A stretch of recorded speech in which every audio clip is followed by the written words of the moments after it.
like me is a daughter of a pastor, daughter of Zion. The eye my father will give you. By the time he gives you that eye, I think everybody can even relate. that's a lot. Like a lot. I think everybody Trust can me. relate to everything we're going to be talking about today, because if you grew up in Africa, South Nigeria, Africa home, Nigeria, you you definitely can't even have miss any one of or it. two. So let me know. I know there are plenty, but what was like your number one? What was like your number one pet peeve growing up? Guy, Like, what did you I like? will not lie. Growing up, especially in that moment to come back from boarding school, morning devotion. But I thought we used to have morning devotion in boarding houses then. We used to have now, but you know the point when you enter the senior classes, like that SS2, SS2 point. So you can always zap it, Yes, and true. at that point, it's just when it's convenient for you to pray that you get to do all of that. And somebody like me, a daughter of a pastor, daughter of Zion, we can't miss devotion in our house. Oh my god. Like it's literally not possible. It's not like I think one of my pet peeves growing up was you being sent on an errand you already want to, something you already want to do. Like maybe let's say you're already kind of broom and you want to sweep. You hear, oh yeah, start sweeping. Like what they not supposed to do it. What they want to do before? This is exactly or what still I you're in want. the kitchen trying to arrange or Like- clearing what they use in cooking. They remind you to wash the plate. It was so my nigga. annoying growing up. Ah. As a matter of fact, the ones that tell you that kind of thing, you just feel so bad. I'd be like, are you sure it's these people that get back to me? Hey, Are you sure I this is was my shot away house? from the house. I didn't even get to say that part. Okay, there was this point, my late mom, may she rest in peace. Yeah. That very day, she asked me to clean the house. And once I was cleaning the house, next thing they seen me wash plates. I was still cleaning the house. Next thing I said, oh, Bonye can Mother, look at me. What is this?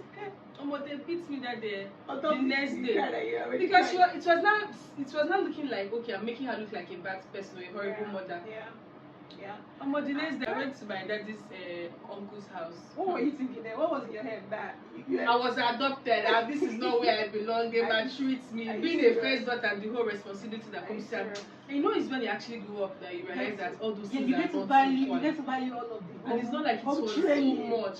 Yeah. But why we feel like that sometimes is maybe when you look at your other friends. They're not treating them. Party, they go for all this compound party. We're not allowed to do all of that. So what's like another pet peeve again? I can remember that I didn't like that. That was really stressful. Spoiling something in the house and how you get to be reminded every day about. As in, there was this time I broke like all the glass cups in the house. Like everything in the Sometimes house. I even get to tell you, okay, I will buy a rubber cup for you in this house, only you'll be using it.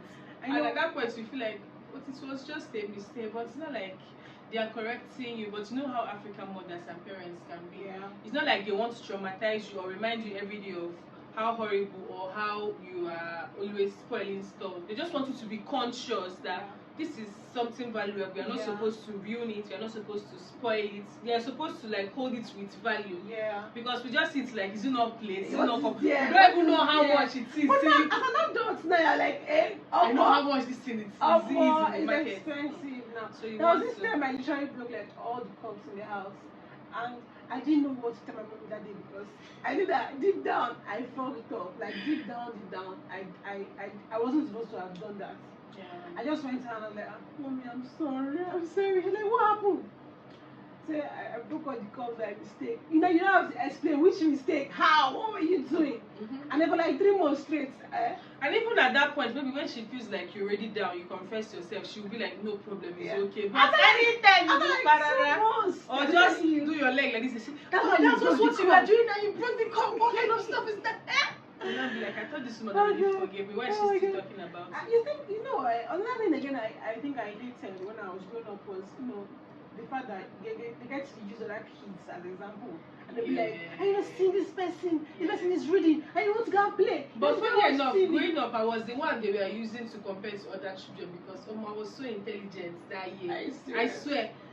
To the extent I had to write my common entrance for my primary 5. I skipped primary 5 and 6 because once I entered secondary school, I became I remember my dad. My dad always tell me, this person is good in maths. You have to try. And I'm like, this maths is not for me. It's not for me. The pet peeve I had was asking my father for money. My father always had this mean look. It's not like we didn't have, at least to an extent, God blessed us, right? And he could afford the things we wanted and needed. So I can remember, due to the kind of mean face my father had, asking him for money. You have to rehearse. you have to rehearse. And due to the fact that we already knew that he's that kind of person, even when I entered uni, instead of us to be doing that all of the time, we just have to times the money like times 4. If my school fees was like 120k, I'll be like it's 185.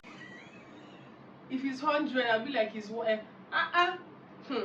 because you can't get doing all of that all the time because it wasn't nice. You know.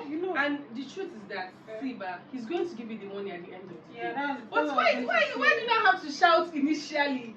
And you actually know that I'm your responsibility. Where else am I supposed to get it from? But growing up now, you actually understand. Because maybe then the money was not there, or maybe they was expecting it, or maybe there were bigger problems. But as a child, then you'll be like, I've asked my daddy for this money, and maybe he's just telling me. And trust me, they did lots of sacrifices for us. Like they did lots and lots of sacrifices. Trust me, looking back from where I am today, I'm always grateful that I had the kind of family, the kind of parenting I had. Because all of those strict moments are actually what keeps you disciplined. Because sometimes you just want to be like, let me just do this stuff anyhow. And trust me, if you actually look back, you know all those your friends, or maybe not really your friends, like your neighbors, they were actually giving the free hand to do whatever they liked as a child. They go to any party that was happening in the area. And if you look at yourself now that was really giving street hands, my dear, there's a difference.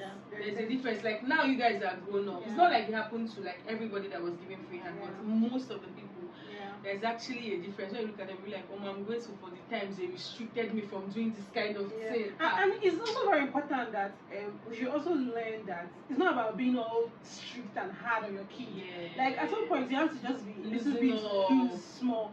Because when you overcage your child, that's where I see it. When you overcage your child, they end up doing things that on a normal day they wouldn't do, but just because they want to try it out. They want to like experience that know why their parents are not allowing them. Funny enough, my father was strict, but he never like caged us because we always free that time to go to our friend's house. But you know all the people that used to go for sleepovers, so there's nothing like sleepover. We don't really go for holidays. Rather, people come to our house for holidays. You understand? I think growing up in an African home is very interesting. The drama is top notch. Like, so there was this time growing up at home was because I was a border though. And then coming back home is always drama. Like it's not like drama in negative parts, but drama in terms that you get to see new things, you get to experience your parents do new stuff. I know once you are like somebody that goes to the boarding house, like a border. Whenever you're coming back, that first 2 days is sweet. Yes, exactly. That first 2 days, they'll give you like, sweet. They'll give you like they'll even ask you what do you want to eat. The third day. Come on, I used to sleeping by this. But that time they will tell you. Are you not going to take afternoon nap? What did you eat somehow? What are you going to eat? I want to ask, what do you want me to make before you come back? Then you list out.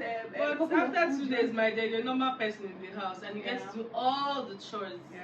So God really bless our parents for us. They really did a lot. They did a good job. Imagine if I didn't even have somebody like my father. I know what. If we have our own kids now, funny enough, might end up doing the stuff they did too because I'm not doing any Jay-Z parenting. I'm giving you the real African I refuse to be woke in this family thing, this marriage thing, even this parenting, we refuse to be woke.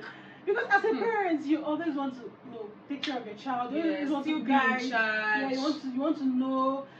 Sometimes we see it like they are overcrowding and everything, but when you become a parent yourself, you actually still need to want to be involved in your child's It's not like we're not going to still sieve out some characters our parents had.